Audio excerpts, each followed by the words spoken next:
احنا في تاني فقراتنا النهارده في مصري اصلي، ومنورنا النهارده في الاستوديو دكتور احمد علام، استشاري الصحه النفسيه والعلاقات الاسريه. برحب بيك يا دكتور، منورنا. اهلا بحضرتك يا استاذه كارولين، وانا سعيد جدا بوجودي مع حضرتك. سعداء بحضرتك. اهلا بحضرتك يا استاذه ياسمين. طب يا دكتور، النهارده احنا معانا موضوع يعني بقى عام ومختلف عن عاداتنا وتقاليدنا اللي احنا متعودين عليها، وهو الحب اونلاين او الارتباط على الابلكيشن. المشاعر دي بتكون مشاعر حقيقية؟ يعني أنا ممكن مثلا حد بيعجب بحد بسبب صورة شكلها حلو، عمل لايك، بدأوا يتعرفوا عن طريق بقى يعملوا لبعض طلب صداقة عن طريق ابلكيشن من الابلكيشنز اللي موجودة لتعارف الشباب والبنات. حضرتك ايه رأيك في انا هقول رأي الاحصائيات مش رأيي انا، يعني هو رأي الارقام. هي بتقول ان عندنا دلوقتي 43% من العلاقات اصبحت اونلاين، العلاقات بصفة عامة. ولو اتكلمنا كمان دخلنا في العلاقات العاطفية، فهنخش ان في دلوقتي ما يقرب من 58% من العلاقات العاطفية هي علاقات اصبحت اونلاين. 58% حضرتك بتتكلمي ان اكتر من النص، يعني احنا عدينا الخيال في طبعا. فده طبعا يعني فاحنا كده عدينا النص كمان. ولكن نسبة الفشل فيها يعني بتبقى من حدود 32 لحد 35% نسبة الفشل. إذن في عندنا تلت العلاقات العاطفية اللي بتتعمل اونلاين بتفشل، والتلت ده رقم موجود في العلاقات اللي هي يعني من الحب اللي هم بيقابلوا بعض يعني عادي ويحبوا بعض، او زواج الصالونات. فاذا برضو هو الرقم مش بعيد. يعني اذا احنا عندنا علاقات بتتم فعلا بيحصل فيها حب، بيحصل فيها تعارف، بيحصل فيها كل حاجه زي العلاقات العاديه، ولكن في برضو التلت هم اللي ما بيكملوش في العلاقه بتاعتهم. اذا احنا عندنا نسبه تعتبر كويسه، مش نسبه كويسه في ان هم بيتعرفوا اونلاين، نسبه كويسه في ان هم في نسبه الفشل يعني متساويه مع بقيه النسب. طب دكتور، هو طبعا المجتمعات حتى في علم الاجتماع لما بتيجي تقيس اي ظاهره بتقيسها بالعلم وبتعمل طبعا عنها ابحاث. فالابحاث القديمه كانوا بيقولوا ان هو جواز الخطبه ده كان منتشر لان الاحتكاك الولاد بالبنات كان قليل، وبالتالي الاختلاط ما كانش موجود، فدي الوسيله الوحيده. دلوقتي الاختلاط موجود. ايه سبب ظهور الاونلاين؟ واصلا الشباب والبنات والرجاله والستات حتى في سوق العمل موجودين على طول مع بعض، ايه فايده الاونلاين؟ هو سبب ظهور الاونلاين هو وجود التكنولوجيا في ايد الناس. يعني هو مش سببه قله الاختلاط قد ما هو وجود التكنولوجيا في ايد الناس. سببه كمان او ممكن نقول ان احنا مع التكنولوجيا بقينا نعرف حاجات مسافات ابعد.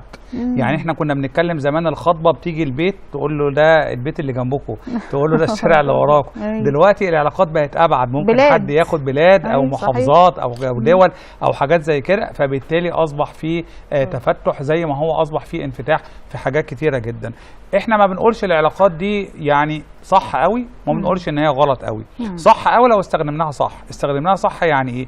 يعني بدايه العلاقه يا استاذه كارولينا يا استاذه ياسمين، بدايه العلاقه بتاعتي انا شفت ان انا هرتبط بواحده، اذا ابدا كل المشوار بتاعي زي المشوار الطبيعي. يعني ايه؟ اروح اتقدم لاهلها، يسالوا عني، اسال عنهم، نعمل فتره خطوبه وهكذا. اما هنعمل بقى بالطريقه اللي احنا شايفينها، هنفضل بقى نتعرف على بعض ونتكلم مع بعض ونحب بعض اونلاين، ده في الاخر هيؤدي بالعلاقه الى الفشل. طبعا احنا العلاقات اللي بنحسبها في الارقام هي العلاقات اللي تمت وبعد كده ما كملتش، مش العلاقات اللي ما تمتش من الاصل، ودي هتبقى اكتر. اللي ما وصلوش اصلا لخطوبه ولا جواز، ابتدوا واحد يتلاعب بواحده او بمشاعرها، او هما الاثنين اصلا مشاعرهم مش منضبطه. واحد ما شافش واحده خالص، ما شافتوش، ما يعرفوش حاجه عن بعض، يعني وجها لوجه بتختلف كتير جدا. فبالتالي حتى لو في كاميرا، حتى لو في موبايلات بنسمع فيها الصوت، ولكن في الاخر لما بنيجي وجها لوجه بيبقى الموضوع مختلف جدا، مع الوضع في الاعتبار ان في ناس كمان بتعمل علاقات فيها نوع من انواع التدليس. يعني ايه؟ ما بيبينوش صورتهم الحقيقيه او سماتهم الشخصيه الحقيقيه. هو انا لا اكذب ولكني اتجمل. أيوة. يعني المقوله دي فعلا حقيقيه على الابلكيشنز وعلى الحب والارتباط اونلاين. هو على فكره انا اقول حاجه، اقطع حضرتك بس ثانيه واحده. هو اصلا المقوله دي معموله على فيلم كان بتاع احمد زكي.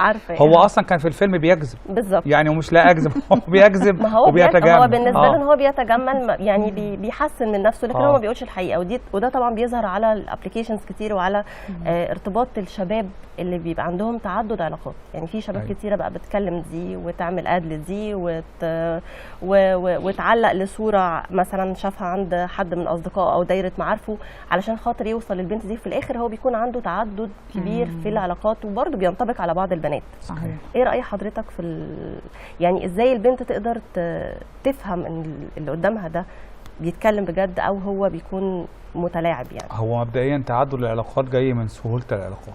كان زمان زي ما قلت لحضرتك هينزل يقابلها، ما هو السهوله دلوقتي اونلاين، دلوقتي بقت سهله، فعمال يكلم هنا وهو قاعد في مكانه، ما بيروحش في حته، عمال يهزر هنا وهو قاعد في مكانه، ما بيروحش في حته، فده سهل الموضوع. عشان كده بقول مش هيقدر يا جماعه حد يتوصل الى الحاجه الحقيقيه او المشاعر الحقيقيه غير بان احنا نرتبط الارتباط التقليدي العادي. عرفتوا بعض عن طريق السوشيال ميديا، تمام، هتعتبروها خطبه، هتعتبروها طريقه جديده من طرق الجواز، مفيش مشكله، ولكن نروح بقى للاهل ونقابل بعضنا ونشوف الموضوع ده هيتم على ايه. انما قصه ان احنا هنفضل مع بعض اونلاين طول الوقت، الاونلاين ده اصلا مخاطره طبعا زي ما حضرتك عارفه كتيره جدا، وفيها نصب وفيها استغلال وفيها حاجات سيئه كتيره جدا. كمان حتى العلاقات اللي هي بعد يعني فيها زواج وبعد كده اتجوزنا وفضل في بيننا وبين بعض مسافات، او فضل بيننا وبين بعض ان احنا مش موجودين مع بعض في نفس المكان، في نسبة الفشل بتيجي من ايه؟ بتيجي من عدم التلامس، عدم وجود زوجتي بقى وما فيش بيني وبينها تلامس خالص. بتوصل من ان احنا بنوصل مشاعر احيانا خاطئة من خلال الكلام اللي بنكتبه. حضرتك توصل لك حاجة وانا بكلمك مثلا بضحك، حضرتك توصل لك ان هي حاجه فانا بوصلت لك كلام مش صح، فيحصل من هنا الخلافيه. هي العلاقه روح بروح قبل ما يكون جسد بجسد، هي روح بروح، ان احنا نشوف بعض، نتكلم مع بعض، يبقى في كاريزما ما بيننا، يبقى في كيمياء ما بيننا.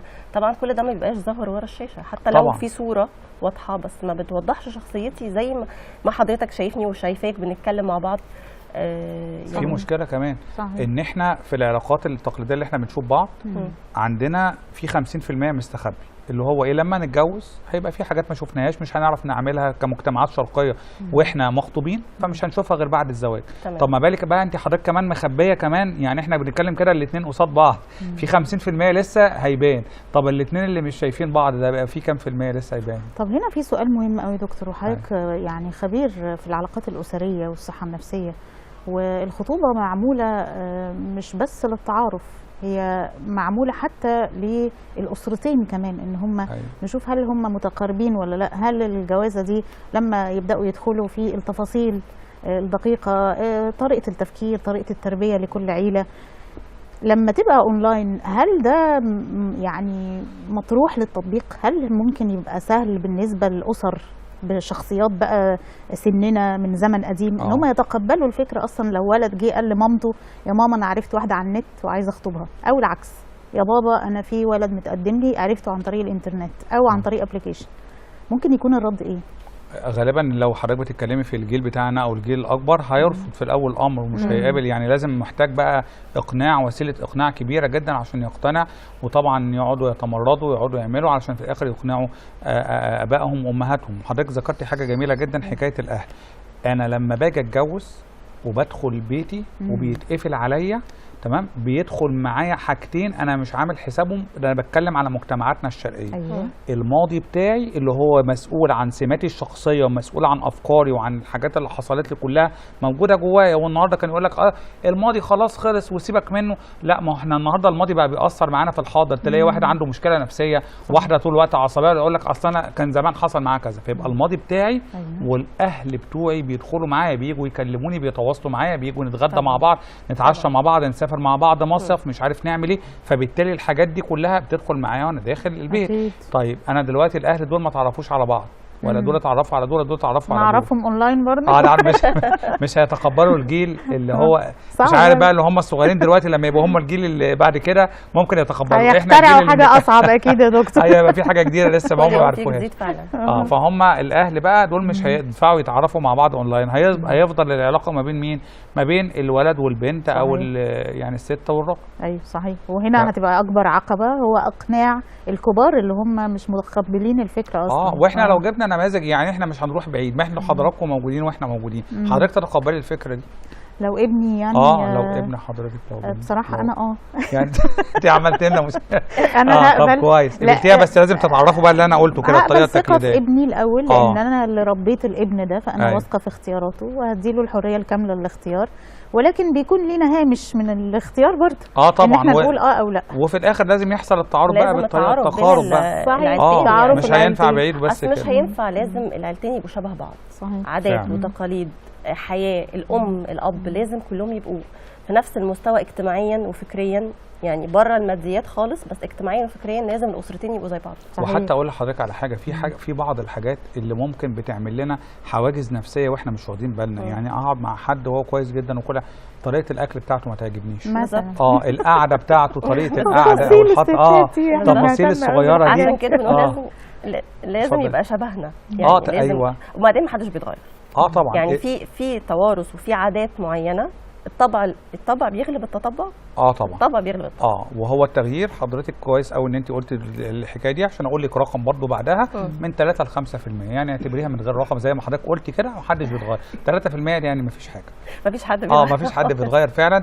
وهيتغير لحد قد ايه، وهيتغير في ايه بالظبط؟ واغلب الطباع بتبان في العشره بقى، في الجواز طبعا. لما يتقفل الباب زي ما حضرتك قلت، العشره بتبين قد ايه الاختلاف ده ممكن يعمل فجوه كبيره ويخلي العلاقه تنتهي ممكن في اول شهر جواز. ما هو ده اللي بيحصل، بيقعد يقول لك احنا عرفنا بعض، انتوا ما عرفتوش بعض. لا، انتوا اعتقدتوا ان انتوا عرفتوا بعض. انما المعارف بعض اللي احنا بنقولها، هناكل مع بعض، هنشرب مع بعض، هنعمل حاجه مع بعض. ليه انا ما بقولش نعمل كده من باب مثلا احنا بنقول للناس انفتحوا او اعملوا، لسه بنقول لما نشوف الحاجات دي هنعيشها مع بعض، طبعا في الاطار المحترم والاطار الشرقي الاصيل بتاعنا طبعا، علشان في الاخر الحاجات دي اللي هتبين لي الشخص ده ينفع اكمل معاه ولا، او الشخصيه دي ينفع اكمل معاه لما هخرج معاه، لما هاكل معاه، لما هنعمل مش عارف ايه. هشوف المواقف بقى. لا ده بخيل، لا ده عصبي، لا دي مش بتقبل كلمه من حد، لا مش عارف ايه. فبالتالي ده محتاج يعني يمكن حد مثلا ايه راح يعني تعارف وهيبدا اللي هو يعني عايز يتقدم، فاتقابلوا في مكان خارجي، مطعم او حاجه خارجيه، فوجد ان هي يعني السيده او البنت بتعامل الناس كلها بتعجرف. كل الناس اللي بيجوا لها الويترز او الحاجات دي بتتعامل معاهم دي. طب ده كان هيعرفها ازاي لو هو يقعد يكلمها الكتروني والكلام ده كله؟ مش هيعرف. فابتدى يشوف تعاملها بقى مع الناس، فابتدى يحط سبوت، ابتدى يعمل لا الموضوع كده، ما انا بعد شويه هبقى انا زي الناس دي. ما هو اللي انت شايفه بتعمله مع الناس، فاكر نفسك ان انت في منأى عنه او ان انت في منأى عنه. بعد شويه هيتعامل معاكي بنفس الطريقه. أنا عندي سؤال خطر. طبعا خايف من أسئلة. بس هسأله. خايف من أسئلة حضرتك. سؤال وأنا كمان بخاف من أسئلتك. لا السؤال أكيد في نماذج كتير في حياتنا يعني بنقابلهم، أصحاب الفرص التانية. الناس اللي ما توفقتش في أول جوازها، أو اللي بيحاولوا إن هم يوجدوا سعادة مع زيجة أخرى، أو سنه كبر وما ارتبطش، او هي سنها كبر وما ارتبطتش وعدت ال40 وبتحاول تدخل الابلكيشنز دي بحثا عن زوج مناسب. بيحطوا زي كده الطلبات، بتحط الشروط، الاختيارات الخاصه بيها هي تفاصيلها في الابلكيشن، ويطلع لها شخصيات. هل ده مقبول وممكن ينجح من باب الصحه النفسيه يا دكتور؟ شوفي حضرتك، هو كل حاجه قابله للنجاح والفشل. احنا مش هنقول ان كل الحالات مش هتنجح، ولكن بنسبه كبيره لو بالوضع ده هم حاطين مواصفات يا كده يا جات يا ما جاتش والكلام ده كله، يعني دي بتبقى النسب بتاعته. يعني حضرتك بتتكلم بقى من الصحه النفسيه، لا هو هنا ما فيش حتى حاجه نفسيه ولا اي حاجه، ده طلبات. انا طالب طلبات، لو ما توفرتش مش عايزه الشخص ده. ده صح؟ طبعا مش صح، لان فين السمات الشخصيه؟ انا ماشي جبت الطلبات بتاعتي مع واحد ما يتناسبش معايا شخصيا، افكاره غير افكاري، طموحاته غير طموحاتي. لا هم حتى من طلباتهم بيحطوا الصفات الشخصيه. ممكن اتكلم عن نفسي مش عصبي وانا ابقى شايفاها ان انا الصفه دي موجوده فهي مش موجوده مثلا. انا اكتب ان انا موجوده عندي.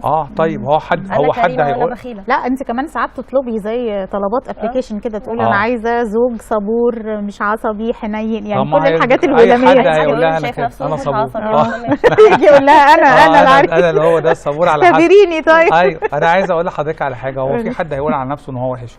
يعني لو قالت واحده على واحد على خلق، في حد هيقول لها انا اصلا مش، ما هو كل الناس هتقول السمات بتاعتها لو كانت شايفين ان هي فرصه. هيقول دي خنيقه يا عم، سيبك بتاعت الاخلاقيات دي، شوف لنا واحده كده لطيفه. هو على حسب الفرصه، ما هو برضه بالنسبه له هي لو مواصفات كويسه هيحاول يثبت ان هو المواصفات بتاعته تنطبق معاه، لكن في الاخر الطموحات، الافكار، احنا عايزين نعمل ايه في مستقبلنا، الكلام ده كله مش محطوط في الشروط اللي بتتحط دي، ومش ممكن يتحط. فبالتالي هنا في فرص كتيره جدا هتضيع عليهم، وفي احتمالات كبيره جدا للفشل بتاع هذه الامور. يا دكتور انا عايزاك بقى تديني نصيحه ازاي احمي بنتي من الاستغلال اونلاين. يعني هي دلوقتي ممكن تصدق حاجات كتيره، ممكن مع اصحابها، ممكن من المدرسه، ممكن من الجامعه، من الشغل، من البيئه المحيطه ليها، لان ناس كتيره قوي دلوقتي بتتعرف عن طريق الابلكيشنز والحاجات دي.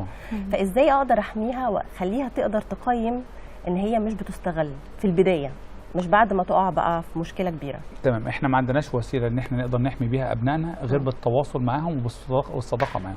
ليه؟ اي حاجه هتبقى اوامر ونواهي ما اضمنش، يعني غالبا هيبقوا خايفين مش قلقانين مننا، فبالتالي مش هيدونا الحاجات اللي حصلت معاهم يعني ايه بمصداقيه. فبالتالي اي حاجه فيها تقارب بين الاب وابنائه او الام وابنائها هي دي اللي بتوصلنا في الاخر لبر الامان. فلازم يبقى في تواصل الاول، ده يرجع بقى للتربيه من الاول. ممكن لو احنا متاخرين اعملوها دلوقتي، يعني عشان برضو ما نقفلش الباب على حد. لو انت ما عملتهاش من زمان، تعالى خد بنتك ودلوقتي جرس انذار ياخد باله. نروح يلا تعالى نروح مع بعض في التراك، نمشي شويه، تعالى نروح الجيم، تعالى نروح ناكل، الصيف موجود وفي كل حاجه تسالي وايس كريم، نعمل حاجه خروجه جميله مره في الثانيه في الثالثه، هنرجع هذه العمليه ونبدا نتكلم معاهم بقى بعد كده، ندخلهم الموضوع بطريقه غير مباشره. زي ما انا كده حكيت عن حد، ممكن احنا نحكي برضو حاجات، او شفت برنامج او شفت حلقه او حاجه زي كده، وهي هتلاقيها بتقول في واحده صاحبتي عملت كذا، في واحد مش عارف ايه، فنبدا نتكلم في المواضيع ديت مع بعض. وهنا اقدر بقى ادخل لهم حته ان خلوا بالكم من كذا يا جماعه، بلاش تعملوا الحاجه الفلانيه علشان ممكن يكون اضرارها كده، لو في حاجه زي كده احكي لي. فنبدا بهذا الامر. انما الجيل الجديد مش هينفع معاه اوامر، نواهي، عنف، عصبيه، اللي هو بعض الاباء والامهات بيستخدموها في الوقت الحالي. هو الجيل الجديد كمان عنده يعني، او احنا عندنا تحدي معاهم كبير قوي يا دكتور، وهو فكره ما فيش فرق بين الولد والبنت. البنت على طول عايزه تثبت انها زيها زي اخوها، والولد نفسه بيبدا يكلمنا بصيغه انه بطلوا تبقوا دقه قديمه، عادي البنات معانا في الجامعه، الولاد زي البنات.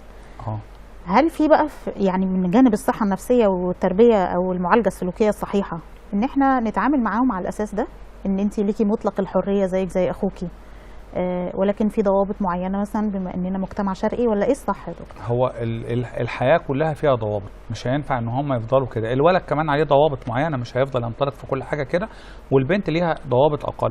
لا، لازم يبقى في مفهوم ان في حاجات برضو ممكن يعني استثناءات للولد بحكم ان هو ولد في مجتمع شرقي، بمعنى لو اتاخر شويه ممكن تعدي، بس البنت لو اتاخرت شويه الموضوع بيبقى صعب. ليه؟ عشان المخاطر اللي هتواجهها. حتى يعني ابسط حاجه المخاطر، الكلام، الناس اللي بيتكلموا دايما على البنات، ممكن مش هتتكلم لما الاقي ولد راجع متاخر، مش هتكلم قوي. لما الاقي بنت راجعه متاخره، احنا كمجتمع شرقي هنتكلم عليه. فلازم تعرف الكلام ده كله، لانها هتعيش بعد كده وتكبر فيه، هتبقى بعد كده زوجه وهتبقى ام، ممكن لا قدر الله تبقى في انفصال في حاجه. لازم تعرف ان في ضوابط. ما احنا بنشوف دلوقتي نماذج عامله كده، انا ما يهمنيش حاجه ومش عارف. طب وفي الاخر بيكون النتيجه ايه؟ النتيجه ان ما بيبقاش عليهم يعني ايه كلام كويس، او احنا نقول ما يهمناش كلام الناس، لا بيهمنا، لان احنا بنتعامل بيه، لان سمعتنا برضو بتتبني واحده واحده من كلام الناس او من الكلام اللي بيقولوه علينا. اذا كان كويس احنا كويسين هيتقال علينا كلام كويس، فبالتالي نحط لهم الضوابط دي ونعرفها لهم مع الاعتياد هم بيتطبعوا بيها. هي المشكله بتبقى اكبر لما بنيجي نعمل الكلام ده لما يكبروا. حضرتك هم ما اعتادوش عليه. انما اي طفل وهو صغير لو انا عودته على شيء معين، خلاص هو هيكبر في نمط معين شايفه، يمكن يقاوح شويه، نفهمه نقنعه مفيش مشكله. انما لما بيجي يكبر بقى ونيجي نقول لهم لا انتوا تعملوا كذا ما تعملوش كذا، بيبقى فيها مشكله برضه بالنسبه لنا. بنشكر حضرتك النهارده على وجودك معانا، وللاسف وقت فقرتنا خلص. ميرسي دكتور احمد علام، استشاري العلاقات الاسريه والاجتماعيه، وان شاء الله نشوف حضرتك مره ثانيه باذن الله. شكرا يا فندم، انا اللي كنت سعيد بوجودي معاك. فاصل